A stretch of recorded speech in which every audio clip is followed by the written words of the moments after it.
Mrs. Millis Parshall, whose husband's great-great-grandfather started the mill, will tell us about its interesting history. Mrs. Parshall.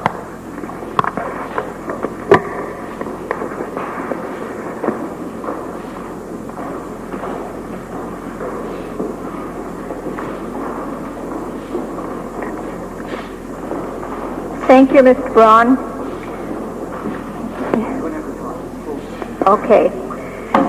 I won't be able to reminisce as the ladies that just had talked to you. I will give you some of the history as has been told to me and has been recorded by various members of the Parshall family.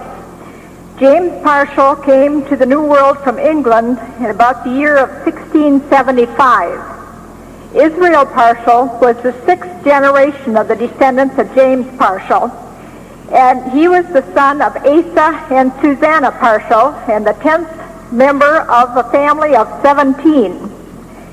Israel Parshall came to Parshallville, Michigan, in Livingston County from Chesaning, New York, in 1837. Three of his older brothers had preceded him and settled there. Near there, he cleared and cultivated a farm, and he married his Minerva Cole, the daughter of a neighboring farmer.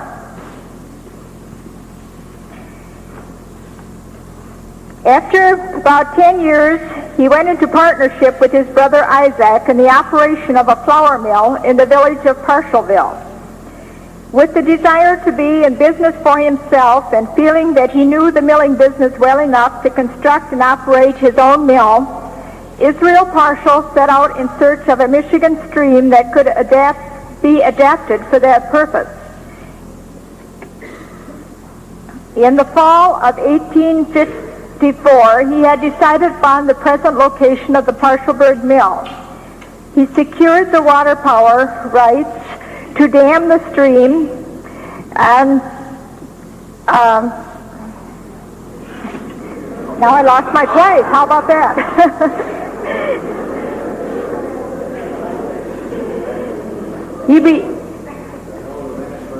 Right, thanks, Doug.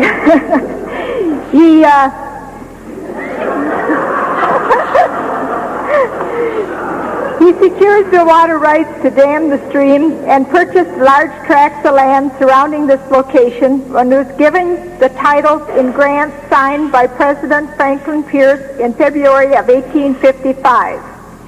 Israel returned to Parshallville and during the winter of 1854-55 engaged a large crew of workers from that area who returned with him to the new location. And in the spring of 1855, they constructed the flour mill, a sawmill, as well as homes for the workmen. Material for these buildings came from the forest in the area. The mill was constructed of black walnut beams and pine planks. It was put together with hand-wrought nails. A sawmill across the river from the flour mill provided 60% of the building materials, and the rest of the wood was cut in a sawmill in Chesaning and floated up the river to the site. The machinery for the mill was shipped from the east into Detroit and hauled by oxen over the worst roads imaginable to this new mill site. The millstones were imported from France. The mills were erected and 7 log houses fit to occupy when Israel and his workmen returned to Parshallville for their families and their household possessions. The spring of 1856 found Israel Parshall, his wife, and 5 children, as well as his workmen and their families, settled in their new home and busy working to have the mill in readiness for the fall grains to be brought to the new mill for grinding. The mill was a success, and the little settlement of Havana grew to a community of 30 families, a post office, a general store, a one-room school. 3 ox teams were hauling flour and feed to Saginaw, which at that time was at the height of their lumber fame.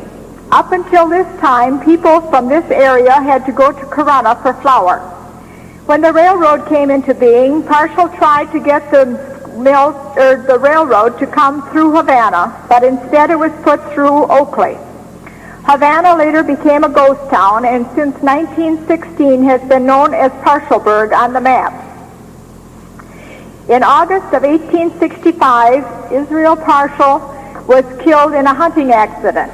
His wife, Minerva, ran the mill as best she could until their youngest son, Millis Lincoln, known as Link, took over the managing of the mill in 1884. Minerva later remarried. During Link's operation, he greatly remodeled the old mill of his father. In 1889, the grist stones were replaced by roller mills. The original dam was log cribs filled with rocks. It had a plank cover. In later years, the plank cover was replaced with concrete.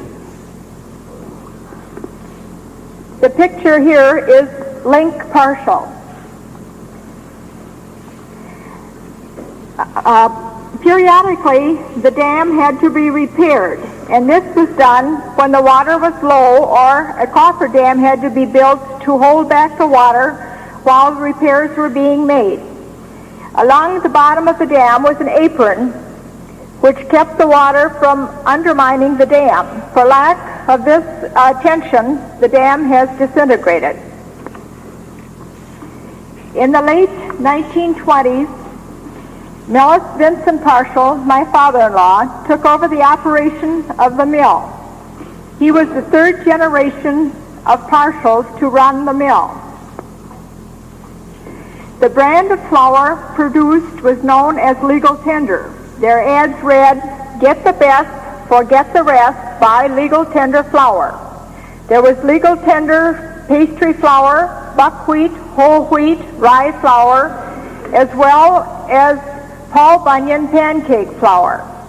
Farmers came from the surrounding areas, brought their wheat in exchange for flour, or they came and bought flour outright. The flour was also available in stores in the Michigan area. In the early years, when the water was low in the summer, it was necessary to discontinue operations. After tractors came into being, they used to rent a tractor to run the mill. Later, a tractor engine was installed in the basement of the mill to be used when the water power was insufficient to run the mill. In 1943, Parshall sold the mill to Frank Nerschel. Nerschel moved the old store building from across the mill yard and added it to the mill for the purpose of installing electric hammer mill and a feed mixer. The mill continued in operation until 1962. In November of 1970, the contents of the mill were sold at a public auction. That's okay. Okay. Besides being an operative mill for more than 100 years, the landmark has long been a favorite spot for artists and photographers.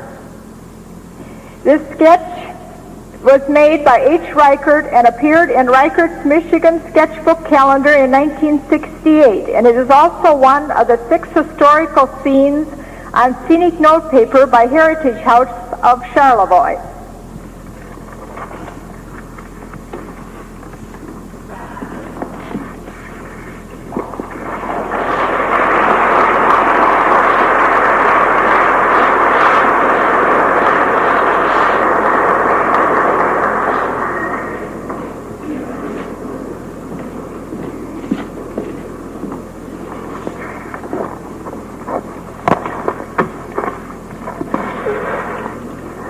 Thank you very much, Mrs. Parshall.